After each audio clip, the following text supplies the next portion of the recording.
before we talk about the games themselves, let's give myself a little bit of backstory here.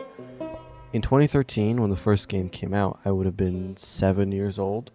That sentence may have made you feel old, but anyways, at the time I wasn't allowed to play M-rated games, so The Last of Us didn't even cross my mind of games to play until it was remade and turned into a TV show sometime in the last year, I believe, 2022 or 2023, which is when I spent the 4 weeks of my life playing through both the first and the second game over and over and over and over again.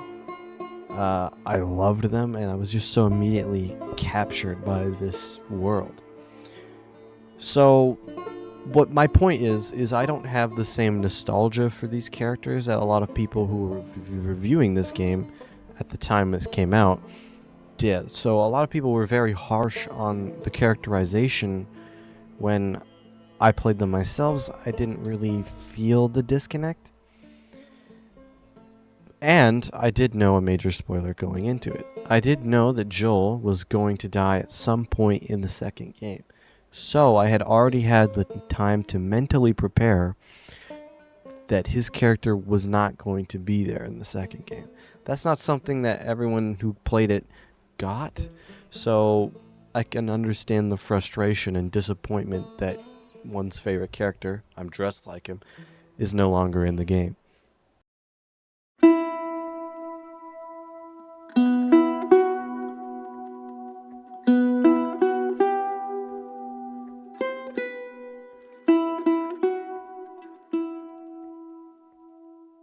Okay, I'm done hyping myself up. Let's go over what this game is actually about.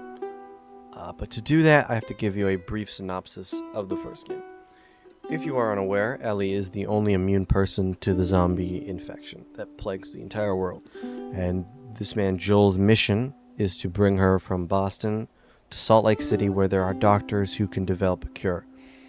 When they arrive, they learn that the only possible way is to take a piece of the fungus attached to her brain, and the only way to do that would kill her.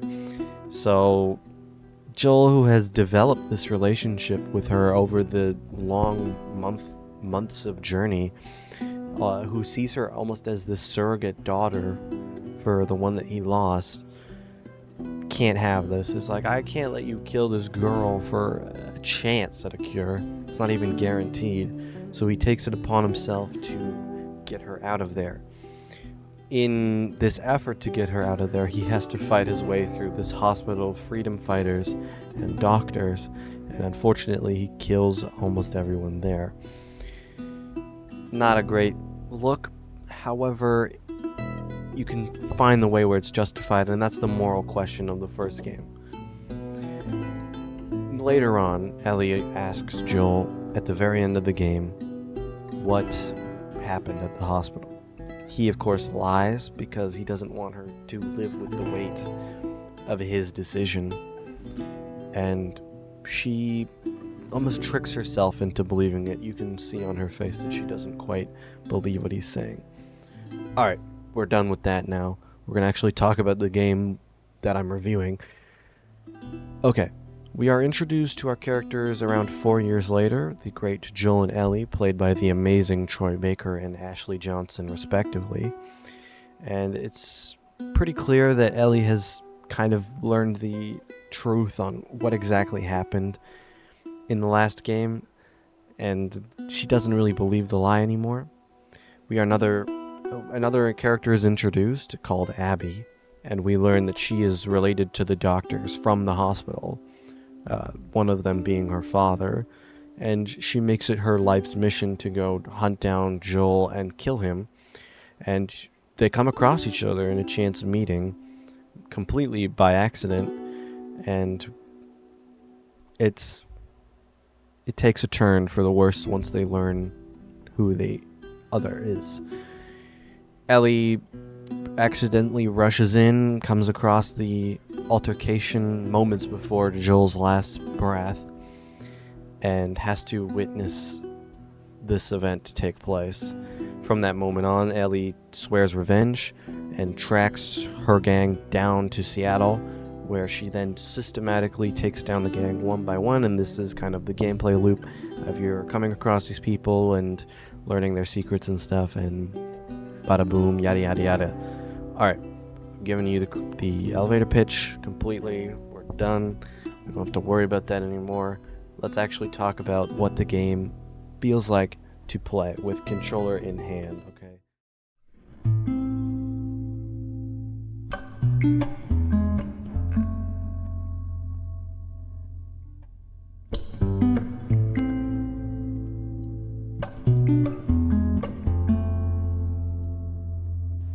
This game has a large emphasis on stealth and improvised tools and weapons, much like the first one, but the thing that this game does different and better is through its world building. I'll explain what I mean by this. It uses dialogue to humanize the enemies, which is pretty new concept, I guess. It makes you really avoid killing them and avoid altercations as much as possible throughout the game. To give you an example of my personal experience of this, whenever I would enter a combat encounter, I would notice the characters talking and conversing, having real conversations with each other, talking about actions that I've already done in the past. And that was like, oh wow, these are people. And then whenever you like sneak around and take one of them out and they find their bodies, they have like these guttural, real human reactions to what has taken place. So much so that it was so gruesome and hard to listen to that I would avoid combat as much as possible just to prevent having to live with the consequences of this action, which perfectly ties into the narrative of the story, because the narrative of the story is, what is the weight of killing? What does that do to you? What does that do to a person's soul? I think it beautifully just fits together in such a beautiful way. There's no other game that comes to mind that does it this well. Alright, let's talk about graphics. The graphics are amazing. Coming out 4 years ago and on an old console, I can't even describe just how beautiful they are. It looks like it could have come out yesterday. It really has solidified itself as like one of PlayStation's best looking games of all time. And it's old. It's the goalpost for what I think every game should strive to look like and feel like. The combat system is very good. It's a small-scale stealth sandbox type of thing. They throw you into these big arenas that you can move through in any way that you feel suit. I don't know. It does pale in comparison to things like Metal Gear or Hitman for its limited number of options, but it does fit with the world. So it's not like you have unlimited resources. This is a world that's 20, 30 years into the apocalypse. There's not that much stuff around. So it makes perfect sense. This is why I suggest playing on higher difficulties, by the way. It makes perfect sense to be like struggling to make your way through these encounters because you have limited resources. It also leads to the replayability, because sometimes you come through and you have a lot of stuff, sometimes you go through and you have nothing, and you have to try to figure out the best way to make it through these and press on.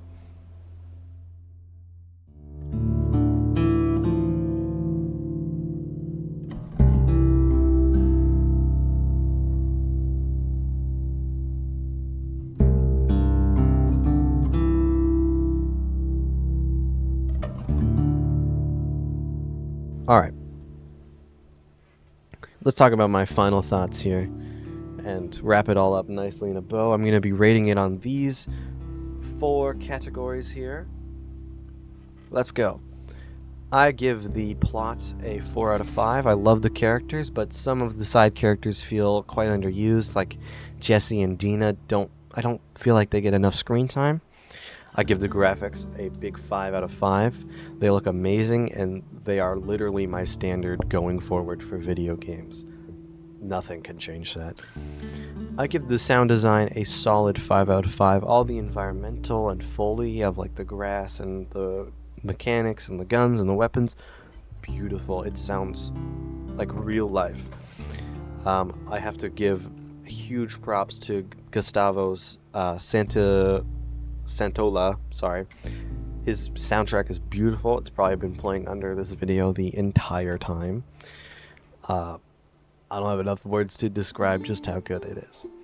Alright, I give the gameplay and game design a 4 out of 5.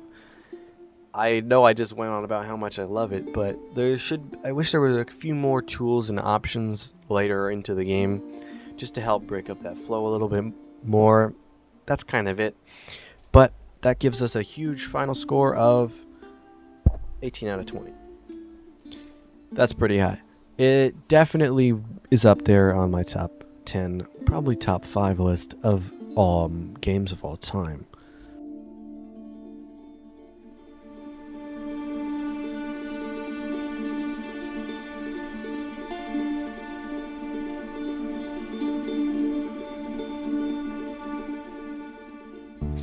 One thing we definitely have to touch on while talking about The Last of Us is some of the negative reviews that this game received on launch.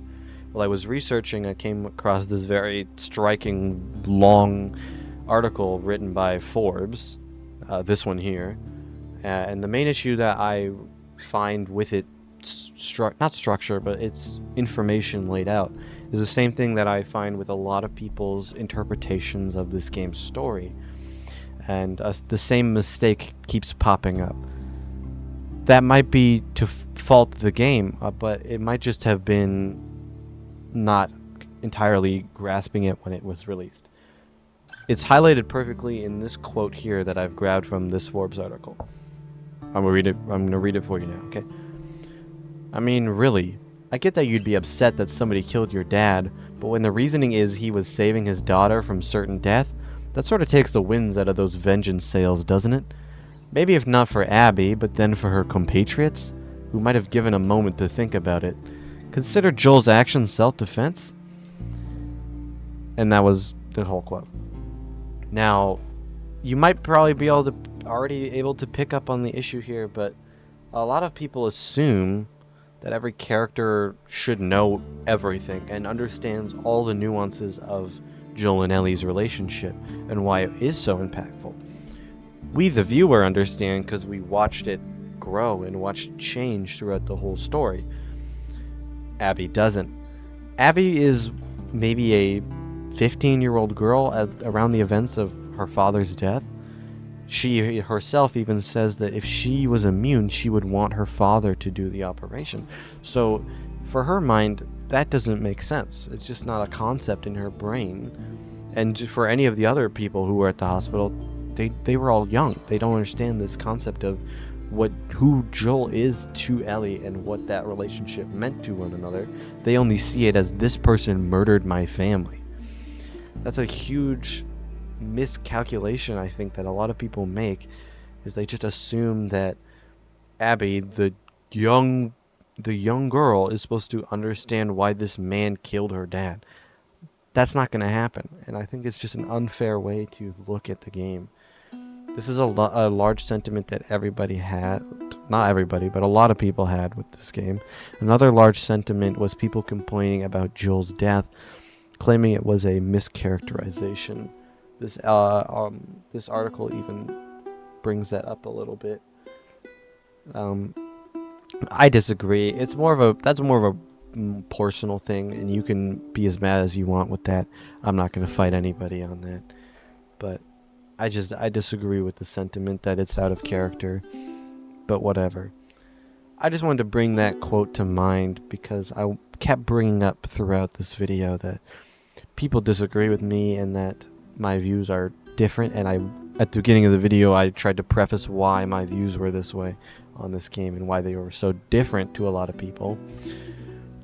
It's timing. It's really just timing. Taking a step back, I'm sure the person who wrote this article got a more evaluative look at things. That's a main issue with game reviews in general, is that you get a very short amount of time to review something that's upwards of 30 hours long. So it gives you a very narrow window to form opinions. I've had months and months and years in some cases to formulate solid opinions on these games and what they make me feel. That just wanted no shade to who wrote this article. Imagine The Last of Us kind of on a timeline like this, where you have your beginning, and then the rest of the game takes place over like 3-ish days after a slight time skip between these 2 points. So you got day 1, day 2, day 3, and then a little epilogue after a confrontation around here. Okay, so the story, kind of like a river, it flows up stream here to this point. But once we reach this point as Ellie, we then go all the way back to here and relive the exact same experience as Abby going through these 3 days. And we go all the way through these 3 days until we reach the point here where we have our confrontation with Ellie. A lot of people don't like that the game takes a break halfway through to retread and go back through the same course of events we've already seen. However, it only works this way. Let me explain. The Last of Us only works in this order because of the story they're trying to tell. They're trying to weave it in such a way is that every action you see the opposite reaction. And then the reaction and the opposite reaction as it flows in kind of like a river state. And I've never really experienced anything like it to this degree, and I think that's what makes this game so special, is the way that it goes through its story in such a unique, breathtaking way. Anyways, that is probably the end of this review here. All of my references for my assignment will be in the document I submit alongside this. I know this is a little long. Hopefully it's not too much, but thank you very much for giving me a slight extra time. I know this is another day late after that. I've been busy. My computer hasn't been working very well, and I was sick all last week, so it's very hard for me to get time in to work on this, but thank you for your understanding. Bye.